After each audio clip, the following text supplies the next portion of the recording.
Hi, my name's Sarah Gabrielle Barron, and I'm coming to you from Ndominasing, Manitoulin Island, and that is Anishinaabe First Nation territory. Welcome to No New Nuclear Part 3, Old Nuclear, Imminent Potential for Disaster at Darlington, Pickering, and Bruce Nuclear Power Stations, and Point Lepreau in New Brunswick. Thank you to Joyce Nelson, who wrote this article yesterday. So today is August 12th, and I am making this video thanks to the article that she wrote for rabble.ca. The title is Canada's Nuclear Reactors May Not Be Fit for Service. On July 13th, Bruce Power announced that two reactors at its Bruce Nuclear Generating Station in Kincardine, Ontario, had violated its operating license. It had higher than anticipated readings of hydrogen equivalent concentration in pressure tubes in 2 units. Pressure tubes must not exceed the allowable limit of 120 parts per million.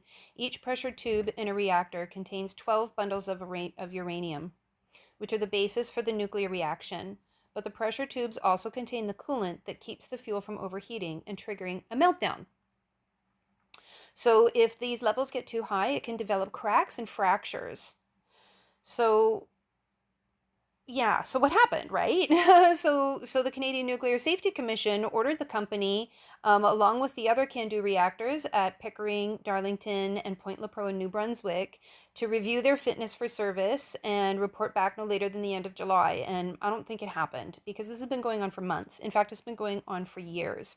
So big thank you to Ontario Clean Air Alliance. This is from an April 21st petition that they started, asking Minister Chrystia Freeland, the Deputy Prime Minister Chrystia Freeland, to direct the Canadian Nuclear Safety Commission to immediately obtain data or scrape samples necessary to determine if Pickering is fit for service. And Pickering Pickering and Darlington are our oldest nuclear power stations, some of the oldest in the world. They should not still be operating.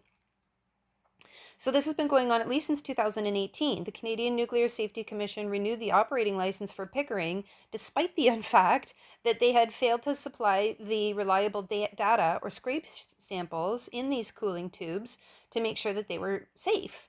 So now we have Dr. Sunil Nijwan, a nuclear engineer and consultant, telling us that if these cooling tubes break, we could have a Fukushima level accident in Ontario. To properly inspect these cooling tubes, the reactors need to be shut down. Again, thank you to Ontario Clean Air Alliance. Everybody in Ontario should go here because it's not just about nuclear at OntarioCleanAirAlliance.org. There's a ton of great information about how to get off carbon right now. Okay, why is the Canadian Nuclear Safety Commission allowing these operations to continue at our nuclear power stations? You would think that they would have public safety as their number one priority, but they don't. The Canadian Nuclear Safety Commission has left it to the nuclear operators to make inspections only when a reactor is eventually shut down for scheduled or unscheduled maintenance. Nuclear operators, like OPG, typically operate for over a year between their maintenance shutdowns. So some of these units won't be shut down until 2022, just to take a look. So now we're back to this rabble.ca article that came out yesterday. And somebody named Ken Rubin did a Freedom Access to Information Act and found this, that since 2017, Canadian Nuclear Safety Commission staffers had grown increasingly concerned about unreliable data arising from OPG's inspection of these pressure tubes. The whole method by which operators assessed fitness for service of pressure tubes had been called into question. So if the people who work there are scared, then we should be scared. And if they've been scared since 2017 for the past 4 years, then this problem is just getting worse, not better. Dr. Frank Greening was also interviewed. He's a retired nuclear scientist and radioactive chemistry expert. And he is watching, and he's saying that they should be demanding that they shut Bruce down. And he recognizes that they have to be shut down, and that it takes time and it's going to cost money. And that if they find a problem, that these concentrations are over 120 parts per minute, then we'll be in real trouble, meaning they could possibly be shut down permanently on the spot. And if there's a design flaw in one CANDU reactor, there's a design flaw in all of them, not just in Canada, but around the world. And so he's saying what they're probably going to do is say that there's nothing wrong with 122 parts per million because they've done it in the past. They raised it from 100 parts per million to 122 parts per million just to keep them going.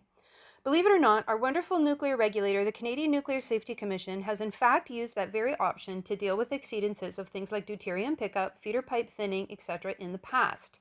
This Dr. Greening is telling us.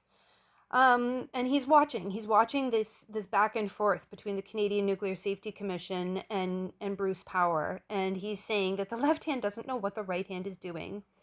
So he wrote to Romina Velshi, the president, and he said maybe they just need to be permanently shut down, because, and this is what he's getting at, is that it's really hard to predict what's going on in these pressure tubes. When you split the uranium atom, you get a lot of little bits. They're called radionuclides, and they're very unpredictable. So you can inspect one tube and it's fine, and then that'll be your sample and you'll think everything's fine. But the one right beside it could have too many bits, and it could have too much deuterium pickup, HEQ pickup, and it could have cracks, and it could be ready to explode and break and cause a meltdown. So you can't just sample, you have to look at them all.